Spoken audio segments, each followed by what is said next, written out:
Founded by a laywoman when she was just 23 years old, the Focolare, or Family Fireside movement, has inspired millions worldwide.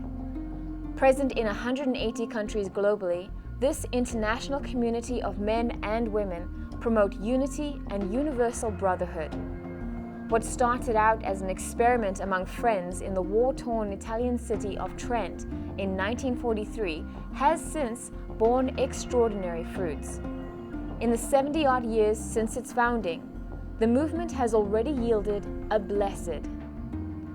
The second half of our special feature on the Focolare continues our conversation with Jeroen van der Biezen, a Focolarino who has lived as a consecrated person for more than 17 years. In part 2 of Focolare, the Work of Mary, we'll chat about young Chiara Luce Bedano, Focolare's first blessed.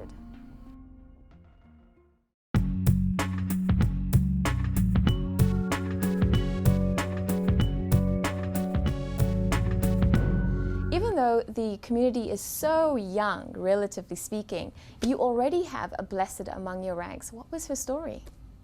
Yeah, you're referring to Chiara Luce Badano. That's right. Like, she was born in 1971, so today she would have about my age. And like I said, like this spirituality of the Focolare movement is also lived out by a lot of youth. And actually there is like a branch of the Focolare movement. It's called the Gen movement, and Gen stands for new generation. So these are like young people that, they say, okay, we'll take on this challenge and try to live like a life based on the gospel. And also like, with what characteristics of the youth, like their enthusiasm, their energy. And also like Chiara Badano was one of these youth. And, by living out a life like this, you automatically also build a relationship with Jesus, because he becomes sort of also your friend, because everything, all these acts of charity that you try to do, you do it out of love for Jesus in the person, so that love returns. So it's like also a very natural way of building up a relationship with God, if you want. And Chiara Badano, she was like in the prime of her life, I believe she was 17, just a very normal girl. She loved sports, and in that moment, they discovered that she had a tumor, a bone tumor on her spine, which was aggressive, and obviously this was something that was very hard. It was you are like devastating 17 for a and young devastating woman. for a young girl, and it took her like in her biography it says it took her like 25 minutes to accept this. But it's also through the experience of herself, of this life committed, to doing the will of God in her daily life, and also through the support of other youth around her, that she was able to say yes. And she came to the point to say, Jesus, if this is what you want, then I want it too. And I think here we can see like also like somebody who is profoundly free, and who is able to like discover also, the love of God even in those moments. Yeah, I was watching a documentary called A Beautiful Plan, and it was about her life, and it was extremely moving, because as you see her progressing closer and closer to her death, she becomes full of serenity and joyfulness. And another aspect of that really struck me was her contemplation on the suffering of Christ. Do you think that there was any connection between what she had learned in the Gen movement or Chiara Lubeck's writings that inspired this maturity beyond her age? Yeah, well, I think for sure, because, and here we have to go back a little bit to also the history of Chiara Lubeck, our foundress herself, because here we touch on like a key element, a key point of our spirituality, because it happened like this, like in the early 40s during the war. A priest asked Chiara Lubeck, he asked her, when do you think that Jesus suffered the most? Well, Chiara answered, well, that's, in the Garden of Gethsemane during the agony, because that's what people would learn at the time in school. And the priest told her, I said, no, I think that it was when he was on the cross and he cried out, my God, why have you forsaken me? And Chiara, she thought, well, if that is when Jesus suffered the most, that's also where he loved us the most.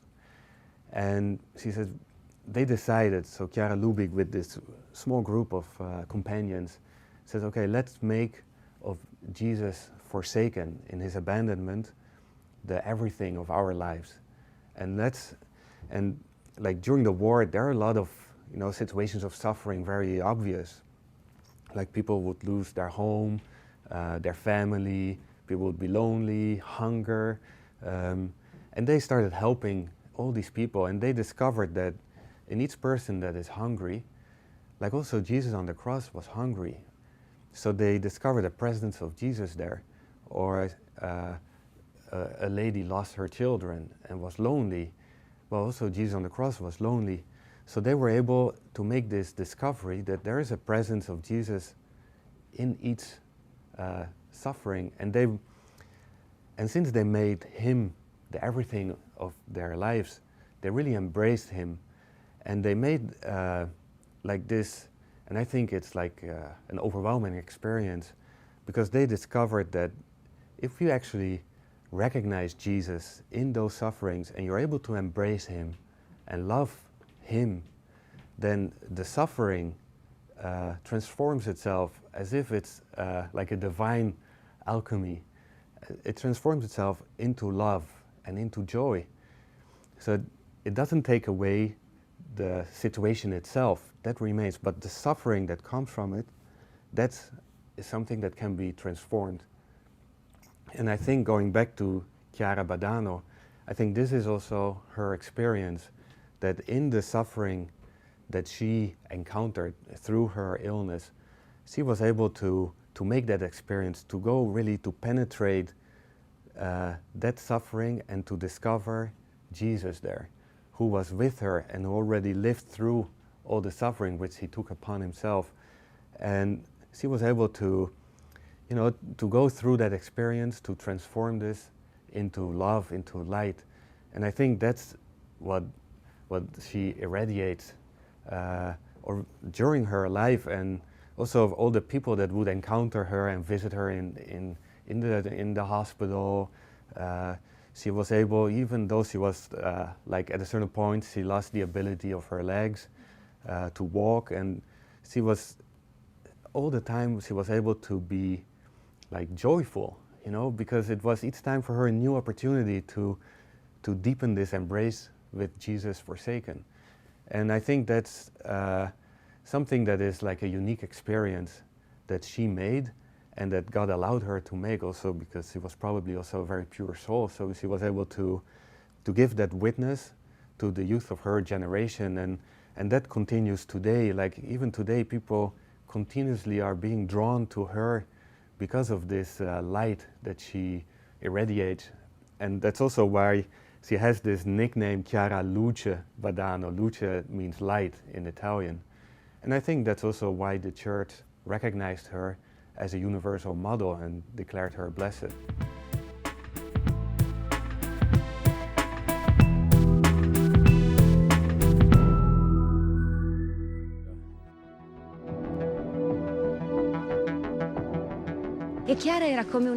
Kiara was like a magnet. We were drawn to her by her way of speaking, by her simple way of appreciating any attention paid to her.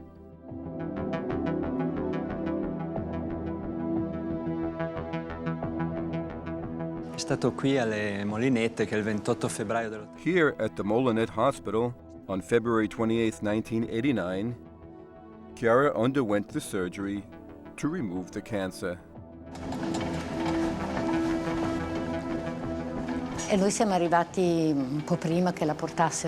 We arrived shortly before she was brought downstairs. She was already on the stretcher.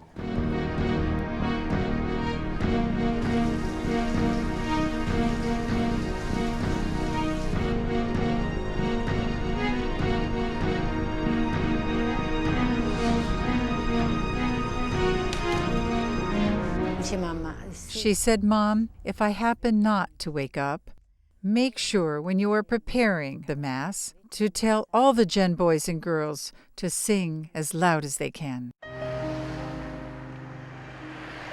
Mi ricordo che quella mattina eravamo tutti radunati. I remember that on that morning we were all gathered in the church to pray for her. Aspettavamo con ansia questo. We were waiting anxiously for the outcome of this very long operation. Quando è uscito il chirurgo, When the surgeon came out, we were all around Maria Teresa and Ruggiero. That moment was very hard. I remember that Maria Teresa even fainted from the strain. The following morning, I heard Kiara saying as she woke up, "Why, Jesus?"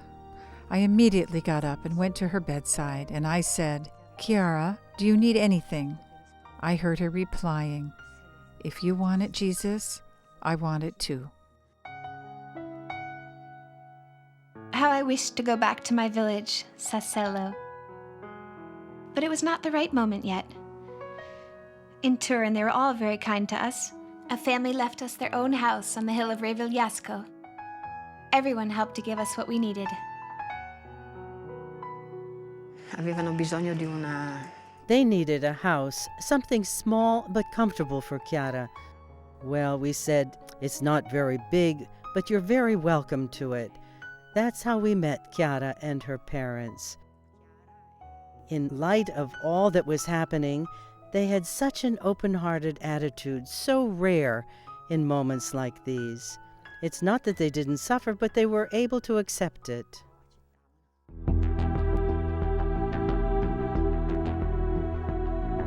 Chiara arrivò da noi un giorno trasferita dai colleghi delle... Kiara arrived one day from the Molinet Hospital where she had a biopsy that revealed a stage 4 osteosarcoma. It is a rare tumor found especially in the young and quite aggressive. In her case, it was even more severe due to the rare location of the disease on the spinal axis. There were also multiple metastases, so the prognosis was extremely poor. A very serious situation.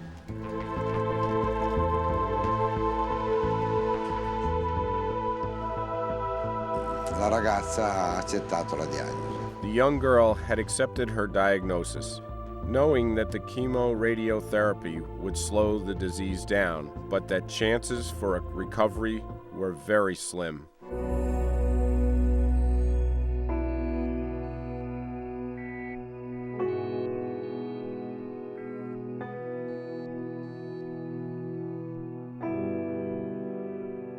It is all clear now. I will not recover. There's no doubt. I have a tumor. The doctors told me. Jesus, why? Why me?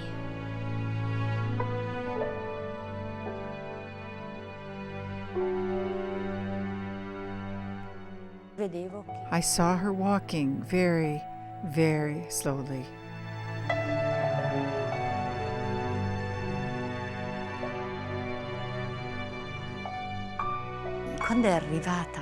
When she opened the door, I asked, "Kiara, how did it go?" She didn't look at me and had a very dark expression. She replied twice, "Don't say anything now. Don't say anything now." She threw herself on the bed. I wanted to tell her many things. "Wait, you'll see. Who knows? You are young." But I had to respect her will.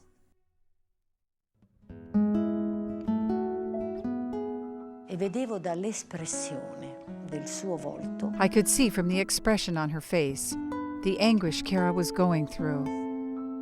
She knew that she had to give Jesus her yes, not only in joyful moments, but especially in sorrowful ones. But she couldn't.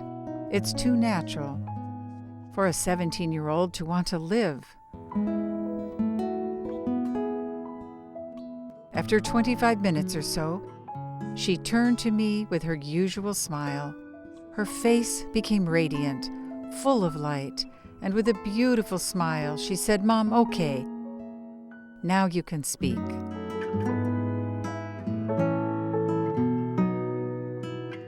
Io credo che il dramma più grande nella vita di Chiaretta siano stati... I think that the most trying moment in Chiara's life were those 25 crucial minutes as she attempted and finally succeeded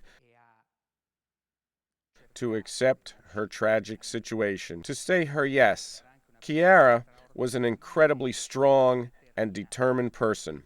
Once she said her yes, she never for a moment looked back.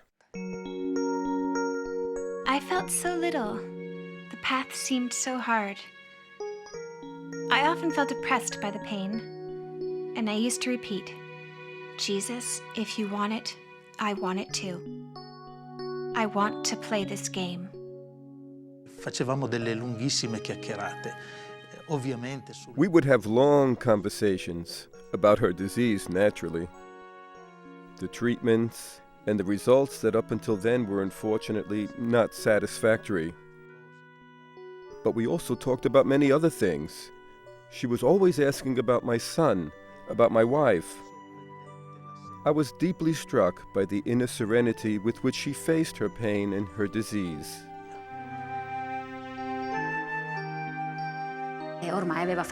She had already undergone one chemotherapy cycle and lost her hair. I remember seeing her arrive, wearing a wig. She said, "You know, I put my wig on because I think that a lot of people would feel uneasy." She added, "When I had my hair cut, it was very hard for me. But I felt myself saying for each lock of hair falling, 'Jesus, this is for you.'"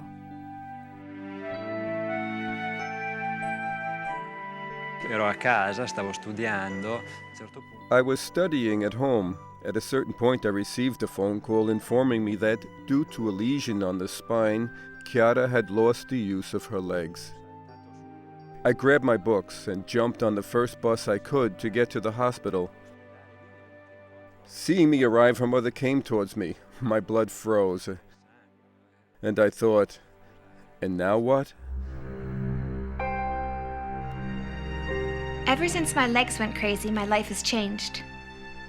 Won't I be able to walk anymore? Mom kept saying, Jesus took your legs away, but gave you wings.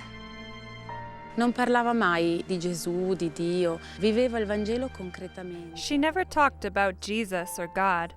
She just lived the gospel concretely. She welcomed you in her room with a smile. Only later on, I learned how much it cost her to sit up due to the sharp pains in her legs. Also, psychologically, meeting us, her classmates, brought her back to all she had to leave behind. She knew she would lose this aspect of her life.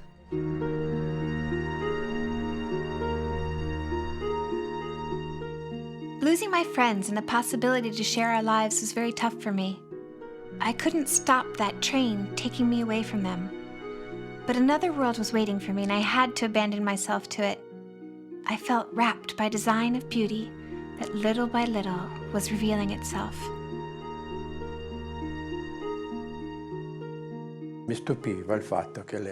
I was amazed by her serenity. We thought that she smiled for our sake. Then I thought of watching her through the keyhole to see really if she was always like that, even when no one saw her. And I realized she was always like that. From there, I began to understand that Jesus was granting Chiara a special grace. In quei giorni mi trovo a Bardonecchia a fare una vacanza. At the time, I was in Bardonecchia, on vacation with some young people. For months, a number of us had already been sharing in this experience of Chiara's. It was as if Chiara, through this sudden illness of hers, was leading our climb up the mountain, linking us together, drawing us to follow her on her way to reach the top, the peak, to reach God.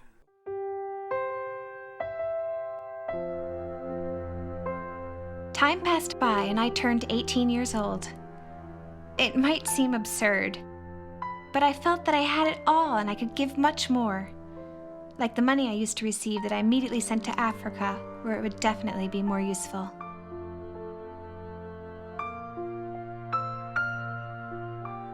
Era San Valentino e dice, mamma, tu devi andare. It was St. Valentine's Day. Kiara told me, "Mom, you must go to the hairdresser." "No," I said, "I won't." She remarked, You're afraid of what people would say. Look at her. Her daughter is dying and she wants to go to the hairdresser. You know, it was a small village.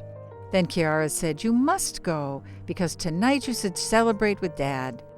When I was on the stairs and ready to leave, she added, forget me, look into each other's eyes and say I love you. I never cried, but at that moment Ruggiero noticed it, saying, now you're starting to cry? I'm crying, I told him, because Kiara is getting us used to being by ourselves. I remember that Chiara told me, Dad, every time we have such a strong presence of Jesus in our midst, we are the happiest family in the world.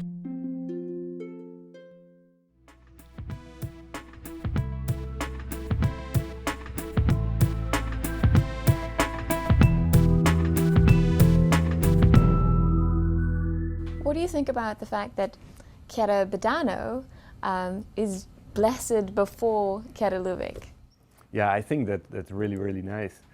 Like I remember, like I was present at many meetings that Chiara had with youth in general, and she really had like a sort of preference for the youth. And I think that's because, you know, a charism that has in itself the potential to really transform a life and to make an experience of the love of God in your daily life. And now that the church has blessed Chiara Luce Badano, it's also an ulterior, like, confirm from the part of the church that this spirituality actually, you know, leads to this perfection in love and leads to holiness.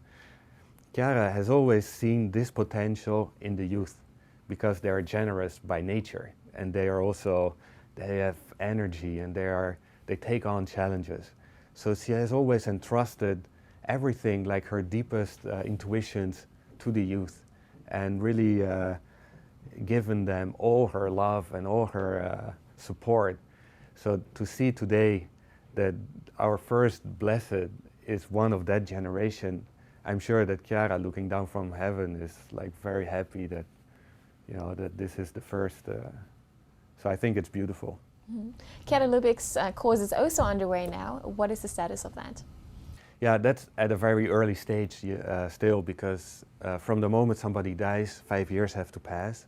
So Chiara passed away in 2008. So in 2013, her cause was presented to the local bishop. That's the Bishop of Frascati. That's the diocese where she passed away. And that was accepted. So now it's they have to form a whole team of people, because she had a very rich life. So there is a lot of material so to gather, to order. They have to gather witnesses. And so it's like a whole procedure that has to move. But I think we are all very grateful that this process is on the way and it starts. And for sure, like with the grace of God, and when it's in His plan, we will be looking forward one day to call her Blessed Chiara Lubick, and maybe one day Saint Chiara Lubick. Thank you very much for your time today, Jeroen. You're welcome. I was speaking with Jeroen van der Wiesen, a Focolarino who has lived out his vocation as a consecrated person within the Focolare community for 17 years. For more information on Focolare, visit their website, focolare.org. If you have any comments or questions on this episode of Catholic Focus, write to us, focus@saltandlighttv.org. And that's all for tonight. Thanks for watching. We'll see you next time.